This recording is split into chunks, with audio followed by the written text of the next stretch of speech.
Halo, what's up guys? Ketemu lagi dengan saya Hartono di sini yang pastinya wong Jawa yang tidak meninggalkan Subosito. Oke guys, di video kali ini aku mau bahas ada sesuatu yang sangat viral dan sensitif sih bisa tak katakan ini mengenai kemanusiaan pekerja Indonesia yang ada di Malaysia. Ini ternyata banyak sekali perlakuan-perlakuan yang nggak manusiawi sih, melanggar HAM bisa tak katakan begitu. Dan aku mau ngebandingin antara pekerja ilegal yang di Malaysia dan di Korea itu kira-kira seperti apa. Yo wes, daripada teman-teman penasaran, ikuti video ini sampai habis ya. Yuk, cus.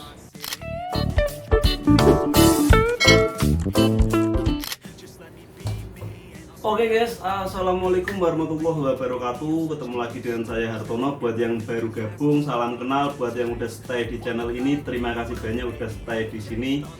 Ini sebelumnya saya ucapkan bela sungkawa atas meninggalnya 149 WNI yang berada di Malaysia.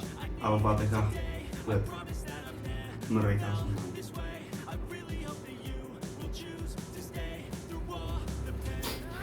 Oke, buat teman-teman mungkin yang belum ngelihat beritanya, ini tak tampilin sedikit cuplikan beritanya. Yo, mari kita simak bersama-sama ini. Informasi selanjutnya datang dari tim pencari fakta Koalisi Buruh Migran Berdaulat atau KBMB yang mencatat sebanyak 149 warga negara Indonesia meninggal dunia di seluruh pusat tahanan imigrasi di Sabah, Malaysia selama 1,5 tahun terakhir, diduga akibat kekerasan dan perlakuan tidak manusiawi.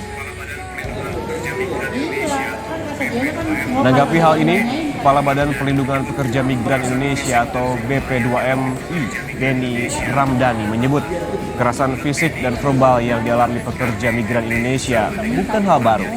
Menurut Beni, temuan KBMB sama dengan keluhan yang diceritakan pekerja migran Indonesia pasca dideportasi.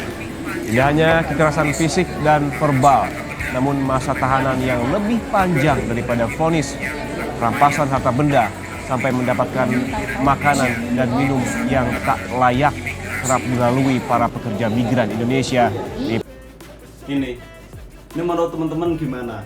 Ini dari sini, ini sebenarnya saya sebagai salah satu pekerja atau TKI yang berada di luar negeri, ini benar-benar kayak miris gitu.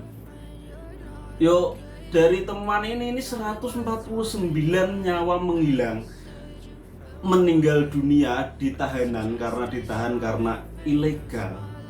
Ini menurut teman-teman gimana? Menurutku udah keterlaluan sih. Ini harus diusut tuntas sampai tuntas, harus seadil-adilnya. Kalau perlu harus mengambil tindakan tegas pemerintah kita. Ini menyangkut harga diri bangsa dan juga nyawa orang, masalah nyawa ini udah pelanggaran HAM menurutku. Yo, di sisi lain memang ini melanggar hukum Malaysia, tapi bagaimana lagi? Memang ini beliau ini yang pada meninggal ini kan juga manusia loh, memiliki hak. Mereka pun tak katakan bukan kriminal, ini melanggar, ini termasuk hukum-hukum perdata menurut asumsi saya ya. Karena ini aku mau memberikan bagaimana gambaran pekerja ilegal di Korea Selatan ini diperlakukan. Korea Selatan ini memang bukan sebuah negara yang agamis yo. Bahkan Korea Selatan ini adalah negara ateis, banyak yang tidak memiliki agama. Beda sekali dengan Malaysia yang mayoritas muslim, sama seperti kita yang kita ketahui bahwa Malaysia itu sebenarnya serumpun ya. Sering kita bilang adik kakak, tetapi ternyata perlakuannya terhadap pekerja ilegal yang dari negara tetangga, negara terdekat sendiri seperti ini loh. Aku nggak mau niat ada ngompor-ngompor ya, aku juga nggak tahu seperti apa sebenarnya. Tetapi dari berita ini kita ketahui kalau ternyata perlakuan-perlakuan seperti itu sudah banyak sekali terjadi di Malaysia, bukan yang pertama kali dan sejak dulu. Ini kok nggak ada tindak lanjut.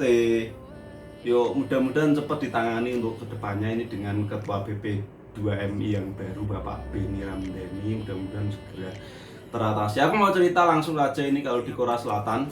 Di Korea Selatan ini hampir tidak pernah ada terjadi kekerasan yang dialami oleh pekerja ilegal, terutama dengan aparat-aparat yang ya kepolisian itu hampir nggak ada. Yang penting terutama di Korea sini nih begini sih, selama kita tidak kriminal meskipun kamu ilegal itu tetap diberlakukan sebagaimana manusia. Sebagai contohnya, gerebekan di Korea Selatan, gerebekan sendiri pun masih mengutamakan lebih penting aspek nyawa daripada untuk menangkap orang. Misal gini, ini orang kaburan atau ilegal dan udah jelas-jelas digerebek, lari ke tempat yang membahayakan nyawa orang ini, ya udah nggak dikejar lagi. Karena kalau misal orang yang dikejar ini meninggal, justru yang grebek ini dari pihak imigrasi ini yang bakalan kena undang-undang, karena ada undang-undangnya, undang-undang perlindungan HAM yo. Ini atas nama HAM ini bisa dipenjara dan justru malah kena kayak pidana gitu. Makanya nyawa di Korea itu sangat berarti dan sangat, pokoknya kalau udah lari begitu udah nggak ada kejar. Beda dengan di Malaysia ini, sebenarnya banyak juga teman-teman yang pada cerita, teman-temanku entah bener atau enggak, kalau misal nggak bener mohon untuk dikoreksi. Ini temanku pernah juga sebagai pekerja ilegal di Malaysia. Ini di Malaysia bahkan malam tahun baru aja ini ada kayak razia gitu ya. Dan di razia itu pun temanku sempat lari ke sungai, lari di sungai ini pun udah lompat di sungai ditungguin di atas loh. Kalau di sini udah nggak bakal ditungguin di atas itu. Temenku cerita sampai bener-bener hampir kayak mau mati, tapi alhamdulillah ini beliau selamat. Kalau di sini nggak bakal ada seperti itu. Di sini Korea sini yo grebekan kayak sekarang kan ini lagi rawan loh. Kemarin aku bikin video grebekan di pabrik pun pernah grebekan. Itu kalau misal nggak ada kriminal, nggak ada laporan atau nggak ada kasus yang buron, ini nggak bakal ada grebekan. Ini juga lagi rawan karena ada banyak kasus dari orang-orang negara Vietnam yang menggunakan penyalahgunaan narkoba itu, terus makanya grebekan pun banyak. Itu pun kalau misal membahayakan pun nggak ada kayak dikejar, diburu harus dapat gitu, nggak, apalagi sampai penyiksaan, bener-bener nggak ada di sini. Yo kalau misal ketangkep di Korea ini yo, aku kalau di Malaysia nggak tahu gimana. Di Korea ini orang yang sudah tertangkap dan ilegal ini kan penyalahgunaan visa. Ini masuknya ke hukum perdata. Ini jadi selama ditangkap itu HP-nya nanti bakalan disita, ditaruh loker, barang-barangnya ditaruh loker, bukan untuk dirampas yo. Kalau di Malaysia tadi di berita katanya kan dirampas, di Korea nggak ada. Udah habis itu ini dicek data-datanya, orang ini pernah melakukan kejahatan enggak gitu, terus ada tanggungan utang-utang enggak, terus selain itu orang ini kerja di mana aja ditanyain gitu, terus ada yang belum dibayar enggak, terus sampai clear. Kalau udah clear orang ini ditanyai mau bayar denda apa enggak. Bayar denda boleh, enggak bayar denda juga boleh. Kalau bayar denda ini boleh masuk lagi ke Korea setelah beberapa tahun. Terus kalau misal nggak bayar denda ini udah di blacklist gitu aja. Lain halnya di Malaysia kan perlakuannya dihukum yo, di penjara selama beberapa bulan atau tahun gitu. Aku nggak begitu paham juga. Buat yang tahu mungkin bisa komentar di sini. Hukum di sana seperti apa? Yo emang hukum tetap hukum, tetapi yo harus memanusiakan tuh Malaysia. Pak C ini gimana tuh Pak C? Masa iya menjara orang nggak bisa ngasih makan? Kalau nggak bisa ngasih makan, nggak bisa memperlakukan manusia secara manusiawi, jangan dipenjara. Daripada dipenjara dibiarin nggak dikasih makan, sampai dipukulin, mati, harta bendanya dirampas. Taman juga manusia lo, inget lo. Gimana kalau misal posisimu seperti ini? Karena nggak, yo mengambil jalur ilegal itu bukan sebuah hal yang mudah untuk memutuskan. Itu semua juga karena terpaksa. Bagaimana jika posisimu seperti itu? Di Korea ini yo, aku cerita lagi, kalau misal ada kayak kasus berantem apa gitu yo, ini orang yang ilegal dipukul gitu yo, ini tetap di mata hukum Korea ini nggak bakal kayak ditangkap dipulangin, enggak. Bahkan kemarin pada saat corona ini banyak sekali teman-teman kita yang ilegal itu terkena corona, terus habis itu kan harus karantina. Ini dijemput karantina, didata rumahnya di mana, terus di karantina. Karantina ini pun dikasih makan secara gratis sehari 3 kali sampai sembuh baru boleh pulang. Ini semua gratis, bahkan cek kesehatannya pun gratis. Ini tak pikir seharusnya kemarin yang kena corona ini dipulangin pun bisa, masalahnya udah tahu jelas-jelas ini pendatang atau pekerja tanpa dokumen atau dokumennya udah mati. Yo, tapi nyatanya enggak loh, malah di sini justru masih dapat duit kayak santunan gitu. Ngajuin duit santunan itu dapat santunan sekitar berapa kemarin yo? Kalau tidak salah 500 ribuan, itu sekitar 6 jutaan.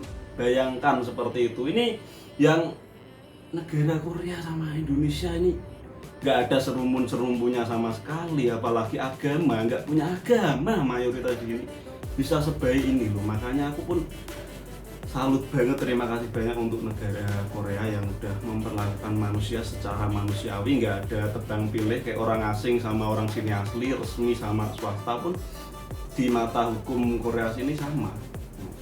Kecuali kalau misal kamu melakukan kejahatan. Oh ya, kembali lagi kalau misal yang di penjara tadi, di penjara pun dikasih makan, terus nggak kayak hukuman karena melanggar penggunaan visa atau nyelundup ke sini, itu enggak. Cuma untuk beres administrasi semua, kalau udah selesai semua masalahnya, mungkin ada tanggungan gaji yang belum dibayar sama bos ke dia, terus ada uang pensiun selama dia masih resmi belum dibayar, sampai semua dibayar beres.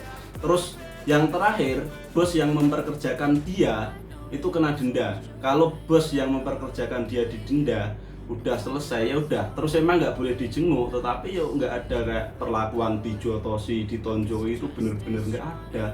Pas pulang paling cuma sampai imigrasi diantar polisi dengan di borgol, borgolnya pun cuma di sini.